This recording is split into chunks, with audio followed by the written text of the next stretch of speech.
journée, passer la journée à mettre de la laine de mouton. Pourquoi on mettrait de la laine de mouton sur les petits arbres?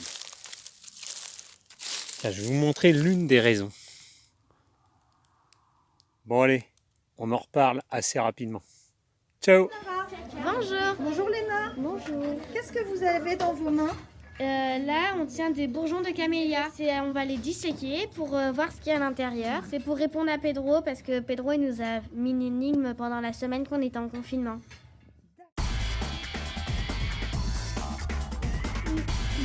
Et alors, qu'est-ce que vous observez dedans? Il y a plein de petites feuilles entassées les unes sur les autres.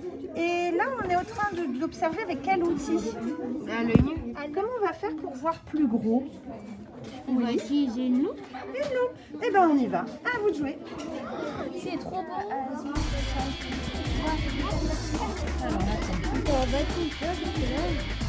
Je vais me mettre devant. Ah, d'accord. Qu'est-ce que tu vois alors? On voit un peu plus les petites feuilles, les petits doigts. Ah, tu vois plus gros les petites feuilles. D'accord. Là, je suis en train de dessiner le schéma, le dessin du bourgeon qu'on a observé à l'œil nu.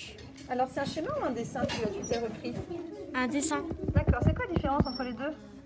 Un dessin, il y a plus de détails.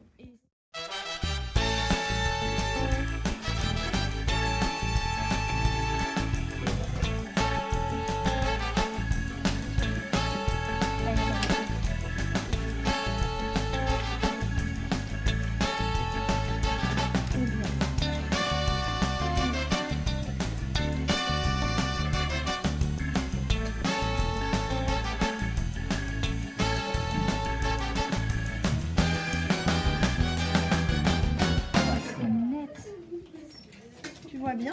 Oui, vraiment bien. Qu'est-ce que tu vois alors? Toutes les feuilles, mais D'accord. vraiment tout entassé. Donc un bourgeon, c'est des petites feuilles entassées en fait alors. Oui. L'extérieur du bourgeon, il est... Il est tout dur. D'accord, c'est des feuilles plus dures, donc comment on va les appeler? Les écailles. D'accord, merci. Très bien. Elles sont toutes dures comparées à celles-ci qui sont assez molles.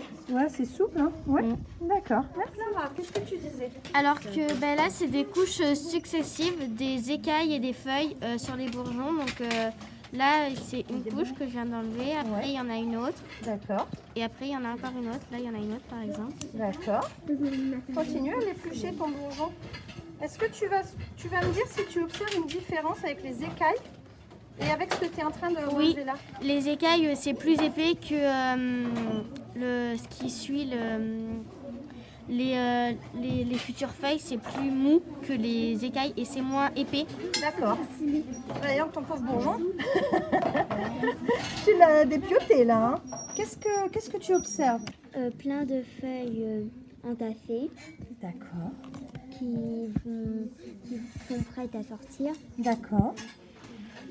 Ici, c'est le rameau miniature. Le rameau miniature, c'est comme un petit rameau. Oui, qu'en poussant, ça va donner une nouvelle branche. Alors Clara, à ton avis, pourquoi Pedro met de la laine sur ses bourgeons? Pour les protéger, Qu'est-ce qui peut se passer s'ils ne sont pas protégés? ils peuvent mourir et plus rien avoir dedans. D'accord. S'ils meurent, qu'est-ce que ça a comme conséquence? Le rameau ne va pas pousser et ne va pas faire sortir les feuilles. Et l'arbre sera embêté pour sa croissance. C'est très bien, Clara. Ah, les garçons? Oui. Qu'est-ce que vous avez observé? Qu'il y a des futures feuilles qui vont pousser et le bourgeon va disparaître. Ah, d'accord. Quand il va s'ouvrir, il va disparaître pour laisser la place Aux futures feuilles. aux futures feuilles. Il y aura juste des feuilles? Non, ça va faire. Il peut y avoir des fleurs aussi. Il peut y avoir des bourgeons avec des fleurs. Le rameau, ensuite, il va donner des nouvelles branches. Comme ça, d'autres bourgeons pourraient en prendre la place et continuer. C'est très bien. Donc pourquoi il doit mettre de la laine sur ses bourgeons, Pedro? Pour les protéger, parce que s'ils ne sont pas protégés, après, il n'y aura pas de feuilles ou pas de fleurs. Salut Pedro. Grâce à notre dissection, nous avons compris que tu mets de la laine de mouton pour protéger les bourgeons, car ce sont eux qui permettent la croissance de tes petits arbres. Mais nous nous demandons contre quoi tu les protèges. Nous pensons que c'est contre le froid, mais c'est qu'une hypothèse. Aurais-tu d'autres indices? C'est trop bien. Oui. Bon, ben à bientôt alors pour À d'autres bientôt. aventures. Au revoir.